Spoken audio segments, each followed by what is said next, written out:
Cumprimento a todos com a paz do nosso Senhor e Salvador Jesus Cristo. Estamos dando continuidade à nossa importante matéria de História da Igreja, ou História do Cristianismo, nos estudos em Teologia. Nós terminamos a aula passada falando acerca das Cruzadas e também havíamos abordado o cisma entre a Igreja Católica e a Igreja Ortodoxa, né? Uma com sede em Roma e outra com sede em Constantinopla. E agora damos sequência falando acerca do período de declínio do poder do papado em Roma e com o acontecimento do chamado Grande Cisma, tá certo? Com o cativeiro babilônico do papado, ok? Então esse Grande Cisma, conforme abordado no material da apostila, ele acontece quando o Papa entra em colisão com o poder imperial da França, né, com Filipe, chamado o Belo, e este aprisiona o Papa e depois obriga os cardeais na França a instaurar em Avignon um outro papado. Então nós teremos aí a eleição de papas, tá certo? Em Avignon, no sul da França, que estarão em antagonismo com outros papas que serão eleitos em Roma. E assim teremos um período de divisão da Igreja Católica, da Igreja Católica, que é a igreja que estava à frente dos reinos europeus, né? Então o catolicismo no Ocidente. Então teremos a divisão, o chamado Grande Cisma, e as situações nas quais essas duas sedes administrativas estarão disputando poder no território europeu. E assim vai se configurar um mapa que está presente em sua tela, das terras que estão sob a influência de cada uma dessas sedes, né? Aquelas que estão sob a influência, que continuam fiéis, na verdade, né, a Roma, aqueles que estão tentando dar continuidade ao poder papal que está instituído em Roma já há muitos séculos, estão ilustrados aí em amarelo. Aí temos a Irlanda, a Inglaterra, Portugal, o Sacro Império Romano Germânico, a Dinamarca, a Normandia, a Suécia, Polônia, Hungria.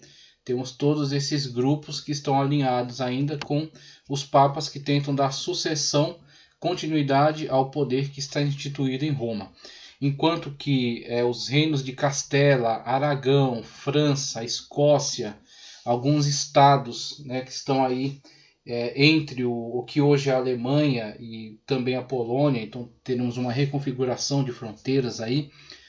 Os estados de Nápoles, né, que eram os países do sul da Península Itálica, estarão fiéis ao papado em Avignon, né, conforme surgido a partir desse grande cisma, tá ok? Então vemos aí a configuração da Europa nessa época, o grande caos, né, que isso trouxe ao continente e as dificuldades que criou em relação aos diversos feudos que são constituintes dessas nações que já estão se organizando e que agora estavam divididos e tendo que arcar, né, com o prejuízo de ter a igreja sido dividida desta maneira. Está agora trabalhando, né, de forma fracionada, dividida.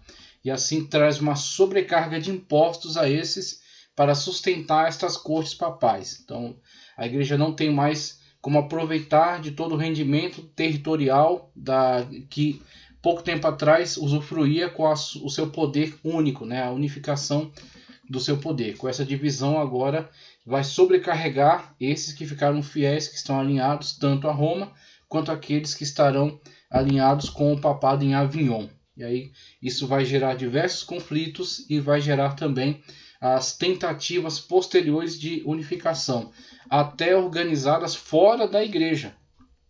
Teremos alguns líderes nacionais que se empenharão em conclamar um concílio, e este concílio com representações nacionais, a fim de resolver essa questão. Então é uma questão que estará tão grave, né, e a Igreja Católica tão confusa, tão caótica nessa época, que alguns poderes fora dela tentarão resolver este problema interno a ela, tentarão entrar em acordo e instituir novamente a unificação desse poder, tornando mais fácil a vida de todos, né? Acabando então com essa divisão, com essa confusão, trazer uma confusão jurídica, trazer uma confusão administrativa, ainda mais porque a administração destes reinos ainda estava muito ligada à hierarquia da Igreja Católica. Então a Igreja Católica de fato participava ativamente na gestão desses reinos. Aquilo que já havíamos falado, de muitos bispos que na verdade estavam à frente de grandes territórios, tá certo? Alguns cardeais, algumas autoridades da Igreja Católica Apostólica Romana que de fato trabalhavam junto com as autoridades civis na gestão de muitos desses territórios. E com essa divisão, isso trouxe um caos nessa administração. Então, até de fora da Igreja Católica veio iniciativas de tentar trazer uma solução para estes problemas, tá ok? Então, quero trazer aqui a contribuição de uma leitura. Vamos fazer sempre dessa maneira para que você tenha ainda mais conteúdo. Além do conteúdo que você já tem disponível no curso, você tem um acréscimo aí de alguns livros que são referência, que são muito importantes e que ilustram o tema com algumas outras explicações, algumas outras informações que nos fazem compreender melhor toda essa dinâmica aqui, toda a importância daquilo que está acontecendo, tá? Então trago novamente o cristianismo através dos séculos. O cristianismo através dos séculos, uma história da igreja cristã da editora Vida Nova. Vou fazer a leitura na página 219. O título: Declínio Medieval e a Aurora Moderna, de 1305 a 1517, já adentrando aí para o período da Reforma, ok? Capítulo 24, Tentativas de Reforma Interna. Ele vai trazer aqui um prelúdio, onde já está se voltando para a Reforma, depois ele retoma aqui a questão do declínio do papado, que é o interesse da nossa aula no momento. Então, somente para lermos aqui essa informação com que ele quer contribuir acerca da reforma, veja. Equivocadamente, muitas pessoas acham que a volta à Bíblia começou com Calvino e Lutero, os líderes da reforma. Este é um erro muito comum, tá, ok? Inclusive, algumas pessoas que não se aprofundam muito no tema cometem este equívoco, como se tivesse havido uma grande lacuna desde a igreja primitiva e agora com a associação da igreja com Constantino, isto houvesse causado então um grande buraco, uma grande lacuna histórica que só será resolvida com a reforma e com o surgimento, com a ascensão de figuras como Lutero e Calvino. E isso é um grande equívoco, isso é um grande erro. Não houve época na história em que Deus não tivesse fiéis servos e servas dele que estão comprometidos com a verdade bíblica e que muitas das vezes o buscaram até em contradição com as instituições que estavam presentes e que deveriam fornecer-lhes todos os meios para buscar mais acerca de Deus na Sagrada Escritura, no estudo das Sagradas Escrituras e na forma do culto, a forma de adoração correta. Então, mesmo na ausência da instituição, haviam os indivíduos, os anônimos, que não são abordados nos livros de história, mas que estiveram sim presentes e podem ser, vamos dizer assim, podem ser investigados a partir das consequências que causaram. Quando você vê os grandes movimentos de reforma do século XVI, eles não surgiram do nada, ok? Eles não surgiram naquele momento. Eles são a consequência de uma insatisfação, de um desejo de reforma, de uma atitude em contradição com os pecados da igreja que já estava presente há séculos e que já vinham se manifestando dentro da própria instituição da Igreja Católica Romana. Ok? Então é isso que o autor está ressaltando e é isso que também afirmamos quando dissemos que não houve época na história em que Deus não tivesse seus fiéis servos e servas o servindo e adorando Espírito em verdade, mesmo entre os anônimos, mesmo não tendo sido reconhecidos e mesmo não tendo recebido apoio por parte da instituição. Mas eles estavam presentes, tanto que eles geraram os grandes movimentos reformadores que surgiram posteriormente, mas tiveram origem nesse movimento secular que de fato pode se religar à igreja primitiva. Ao contrário, antes da reforma houve tentativa de fazer parar o declínio do prestígio e do poder do Papa através de reformas de várias espécies. O papado corrupto e extravagante que reside na França e não em Roma, e o cisma que resultou nas tentativas de fazer o Papa voltar para Roma, forneceram o ímpeto que levou os místicos e os reformadores, como Wycliffe, Hus e Savonarola, os concílios reformadores do século XIV e os humanistas bíblicos a procurarem formas de produzir um reavivamento da vida espiritual dentro da Igreja Católica Romana. Primeiro, a tentativa foi de um reavivamento interno, tá certo? Dentro da própria instituição. É isso que inclusive já também havíamos ressaltado, que o desejo de reforma não é necessariamente um desejo faccioso, tá certo? De produzir e multiplicar divisões e facções. Mas aqueles que se levantaram com o intuito da reforma queriam sim que a igreja desse ouvido aos seus apelos e retornasse, voltasse atrás em relação a muitas decisões que tomaram fora da orientação das Sagradas Escrituras, que tomaram em contradição com aquilo que é referenciado pela Bíblia Sagrada. Então eles, muitas das vezes, com seus atos de protesto e a manifestação da sua espiritualidade, a manifestação, tá certo, da sua pregação, do seu ensino, a criação dos seus grupos, como aconteceu com os valdenses, que se constituíram num grupo muito forte, numa região chamada Languedoc, ao sul da França, e que atualmente atuam ainda tanto no sul da França como no norte da Itália.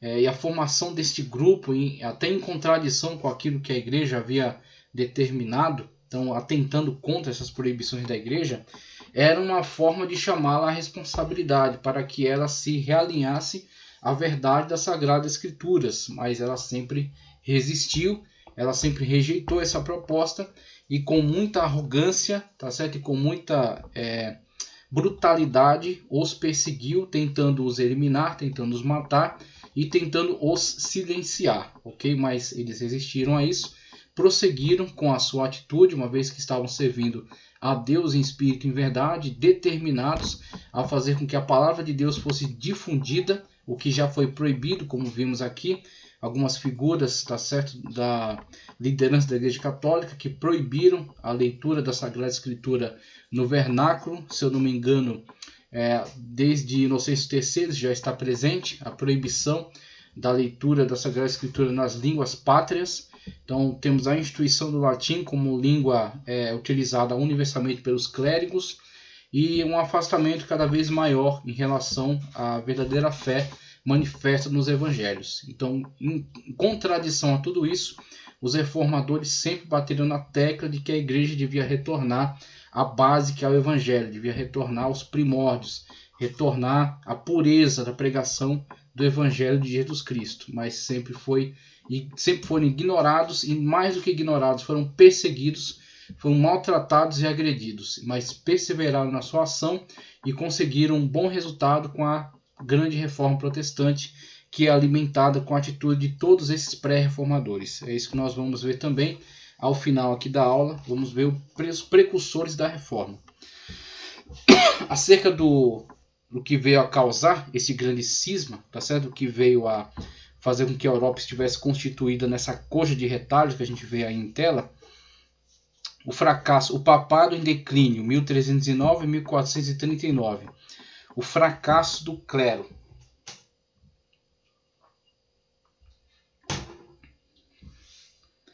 Entre 1309 e 1439, a Igreja Romana desceu a um ponto muito baixo no conceito dos leigos. Está perdendo força, está perdendo credibilidade, respeito. A organização hierárquica, com suas exigências de celibato e obediência absoluta do Papa, e a feudalização da Igreja Romana, a feudalização a gente viu no processo de engrandecimento do poder papal na Europa e a sua atuação cada vez mais ligada às cortes e à administração do poder secular, tá certo? Com a gestão de grandes propriedades, de terra, de dinheiro, de cultura, tá certo? De grandes edificações, grandes edifícios que estavam de posse da igreja, que é administrado por grupos, tá certo? Por muitos dignatários, muitos importantes figuras da hierarquia papal, da hierarquia da Igreja Católica, que estavam trabalhando juntamente com as autoridades seculares, e a gente viu que este relacionamento cada vez mais próximo traz um poder para esses gestores que deveriam priorizar a sua alçada religiosa, deviam priorizar o seu chamado, né, o seu trabalho relacionado ao Evangelho, mas que estavam cada vez mais comprometidos com os interesses seculares, com os interesses ligados, né, tanto ao financeiro quanto ao político. E aí, com esse afastamento, a gente viu que essas figuras estão sendo cada vez mais descaracterizadas como sacerdotes e cada vez mais caracterizadas como autoridades civis. E aí, com essa aproximação excessiva, a gente vê então esta perda de credibilidade junto ao povo, né? Quando estes líderes, que deveriam ser líderes espirituais, estão se tornando cada vez mais líderes abusivos no poder civil e, de fato, fazem uso do poder secular, do poder civil, para impor a sua vontade. Aí você tem a instituição da Inquisição, os autos de fé, as perseguições, as cruzadas internas, que acontecem, por exemplo, contra os cátaros, e diversos meios pelos quais a igreja se impõe sobre todos os demais, inclusive se impondo sobre príncipes, né? Se impondo sobre reis, se impondo sobre autoridades, né? De fato alcançando um poder e acumulando um poder extraordinário, como a gente vê no caso de Inocêncio III, que é tido como o papa mais poderoso de toda a época, né, da administração papal. Então, aquele que mais acumulou poder. Vamos lá. O celibato contrariava os instintos.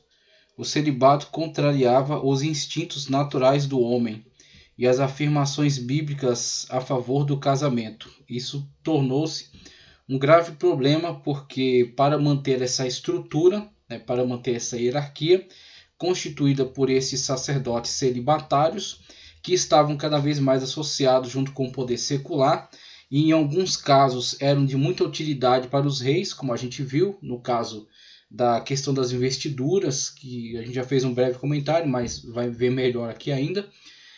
Havia inclusive grande interesse dos reis de ter uma aliança muito firme com estes bispos, uma aliança muito firme com esses clérigos, que administravam grandes territórios, tornavam eles muito lucrativos para o rei e ao final da sua carreira não deixavam herdeiros, porque os relacionamentos que tinham em contradição com esta ordenança do celibato obrigatório, o que é contrário à natureza humana, uma vez que apenas alguns têm a inclinação para viver de fato como celibatários, não podendo ser imposto a todos, como a Sagrada Escritura deixa isso muito claro, Paulo deixa isso claro nas suas cartas, somente aquele que tiver condições de ser como ele, de poder estar apartado de uma mulher e continuar servindo a Deus de forma pura, de forma total, plena, tá certo? Mas aqueles que não tiverem essa condição, que se casem, como é aconselhado por toda a Escritura Sagrada.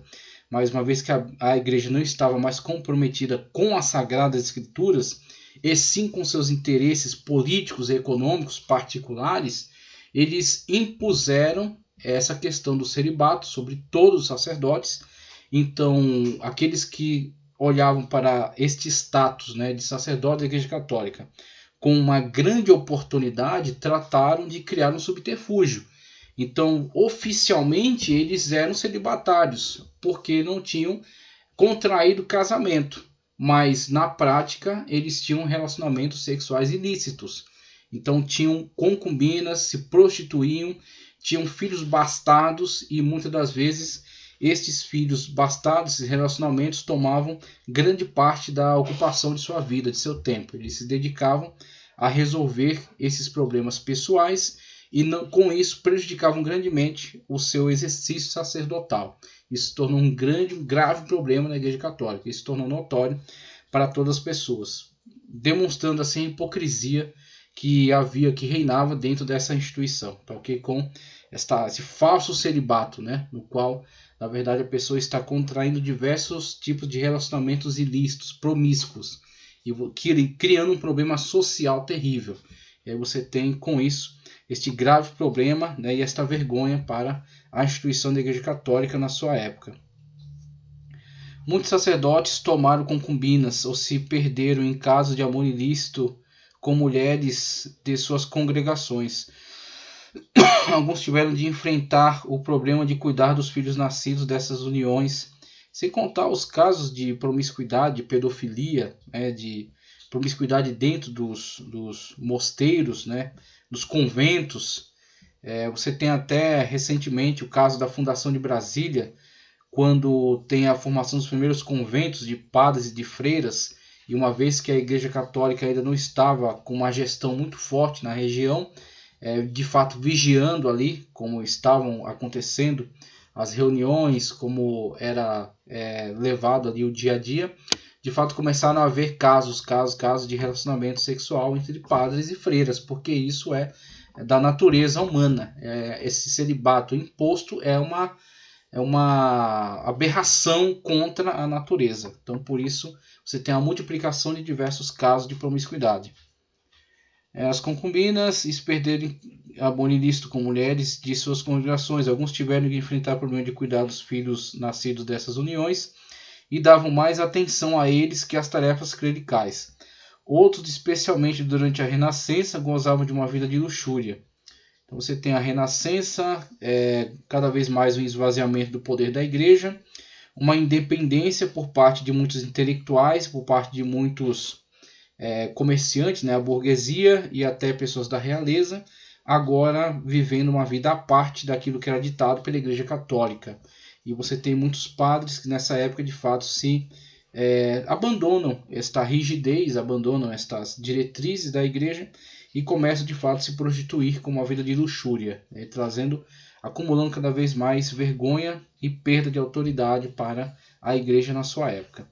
O feudalismo era ainda um problema, porque a dupla obediência ao Papa e ao senhor feudal criava uma divisão de interesses em muitas situações. Os clérigos dedicavam mais tempo às suas responsabilidades seculares do que às suas tarefas de ordem espiritual. Só pensar aqui, no caso, por exemplo, aqui da situação do grande cisma, você tem duas cortes papais, uma em Roma e outra completamente artificial, criada por imposição do rei da França em Avignon. Mas aqueles que estão ligados a senhores feudais, que estão no âmbito de influência do poder do rei da França, eles têm um grave problema de relacionamento, quando, por exemplo, alguns tentam se manter fiéis ao papado em Roma. Então isso não será possível, porque ele está dentro da área, tá certo, de influência, de poder de um senhor feudal que é fiel ao seu senhor francês. E ele não permitirá, então, que este clérigo permaneça mantendo sua aliança com o Papa em Roma, uma vez que este é rejeitado agora por estes senhores, rejeitado agora por essas autoridades. Então você terá então um grave problema para os clérigos nesta região, para os clérigos nessa situação.